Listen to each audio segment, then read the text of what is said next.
A few weeks ago, I asked the 5 big AI engines the kind of question someone with a legal problem types every single day, the best personal injury lawyer near me.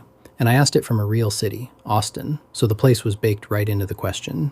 Each engine thought for a second and then handed back a short list of 2 or 3 firms by name, sitting at the top as the ones to call.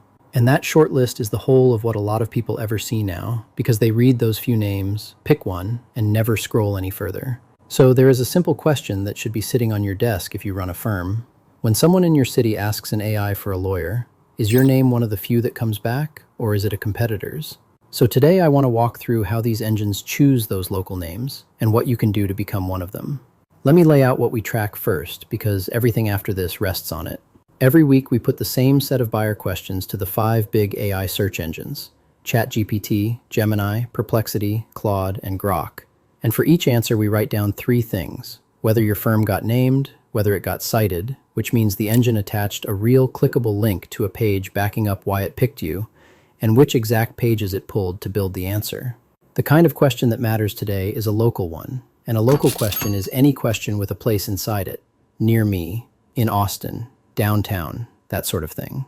And the thing to grasp early is that a place inside the question changes the whole job the engine is doing. A national question like the best case management software can be answered with the big names anyone knows, but the best divorce lawyer in Austin cannot, because the only useful answer is a firm that sits in Austin itself. So for a local question, the engine is pushed to go find someone nearby, and that is where this starts to matter for you. So where does the engine even find those local names? When you ask a question with a place in it, the engine mostly cannot lean on the general knowledge it picked up in training, because it was never going to memorize every small firm in every city.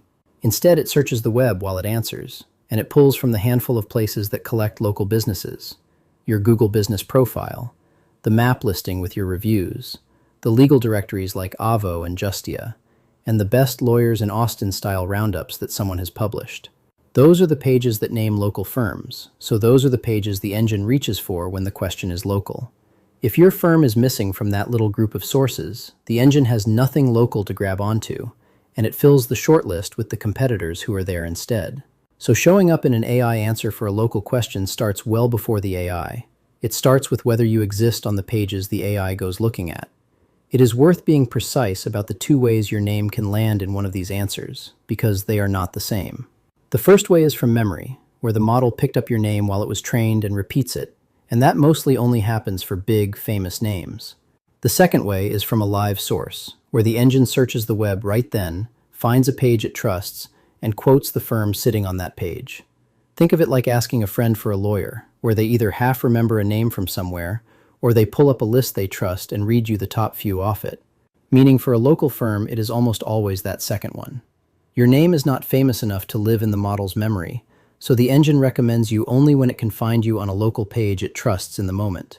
Which is to say, the page is doing the real work, and the engine is mostly reading it back. Let me make that concrete with one firm. Say you run a mid-sized personal injury firm in Austin, a solid outfit with happy clients, and you go check the obvious way by asking an engine for the best personal injury lawyer in Austin. You come back named, maybe second or third, on a clean little list next to the big billboard firms. And it reads as a good result, so you close the laptop feeling fine about where you stand. But the people who need you almost never type those tidy words. They ask for a car accident lawyer near me, or the best attorney for a slip and fall in Austin, or a cheap injury lawyer with good reviews, because they are worried, specific, and typing the problem exactly as it feels to them. Run those exact questions, and the picture quietly comes apart. A competitor with a stacked Avvo profile takes the car accident one. A firm featured in a local best of roundup owns the slip and fall one.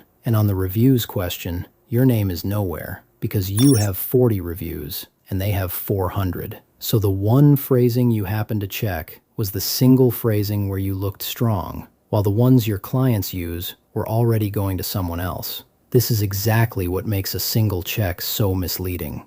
You ran one question, you saw one flattering answer, and you walked away believing you show up well across AI search. But you only ever learned about one phrasing out of dozens, and it happened to be the broad one you were always most likely to win. The clean query, the best personal injury lawyer in Austin, is the one a marketer naturally reaches for, because it is the one you picture your firm winning. Real clients are usually further along and far more specific, carrying a particular injury, a worry about cost, a need for someone close by, and they pack all of that straight into the question. So the query you test and the query they ask are very often not the same query at all, and the answer can come back completely different for each one. So let me get specific about the pages that decide a local answer, because this is where you can change what the engine sees and says. The first is your Google business profile, the listing with your map pin, your hours, and your reviews, because it is the most common place these engines confirm that a local business is real and nearby. The second is the legal directories, places like Avvo, Justia, and your state bar listing, because they are built to answer the exact question being asked. Who is a lawyer in this city for this kind of case? The third is the independent best lawyers in your city roundups, the articles a local paper or a review site publishes, because an engine trusts a page that already did the work of ranking firms. And underneath all of it sit your reviews, both how many you have and how recent they are, because a firm with 200 recent reviews reads as a safer pick than one with a dozen from a few years back. None of that is a trick. It is about making sure the firm is present, current, and easy to find on the pages the engine already trusts. Now put the 5 engines back on top, because each one reads that local question in its own way. They do not all pull from the same sources, so a question where you show up on one engine can easily be a question where you go missing on another.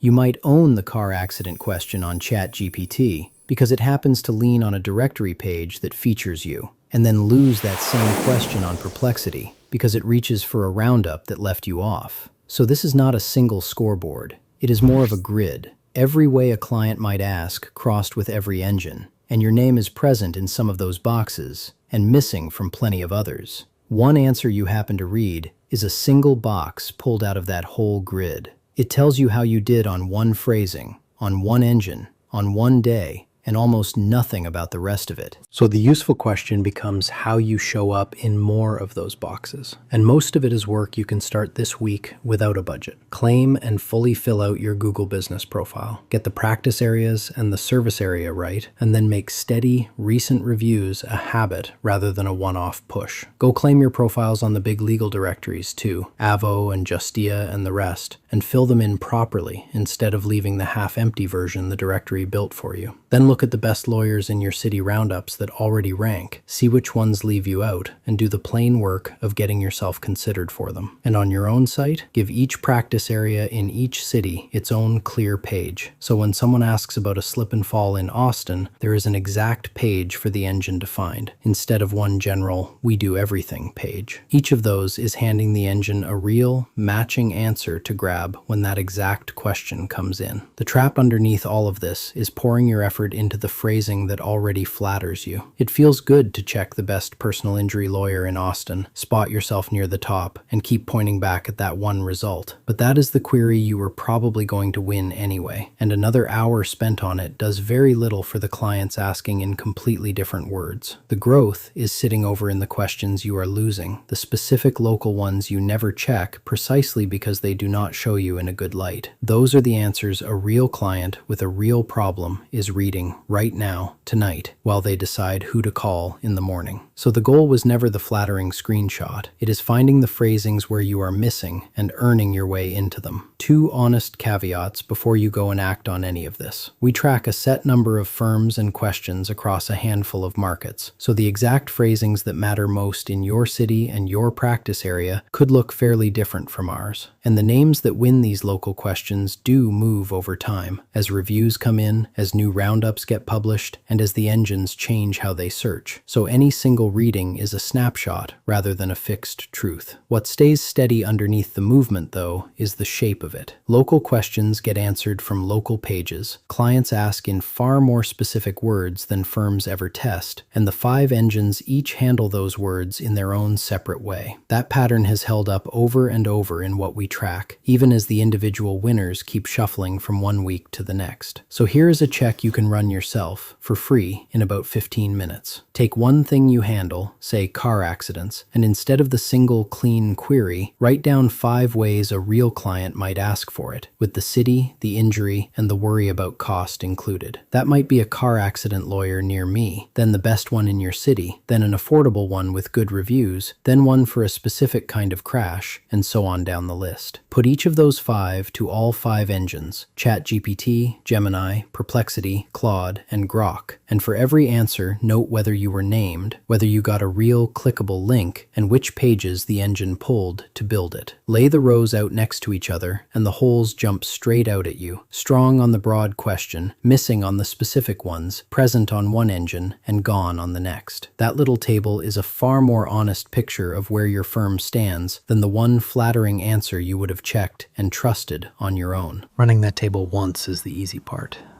Running it across every phrasing, every engine, every week, and keeping the history so you can see which questions you are winning and losing over time is the part that quietly slides off your list by about the second month. That is where Loudmink comes in, by the way. It runs a whole set of your buyer questions, the broad ones and the long specific local ones, together against all 5 AI search engines on a set schedule, and it records week by week whether you were named, whether you were cited with a real link, and which sources each engine pulled to get there.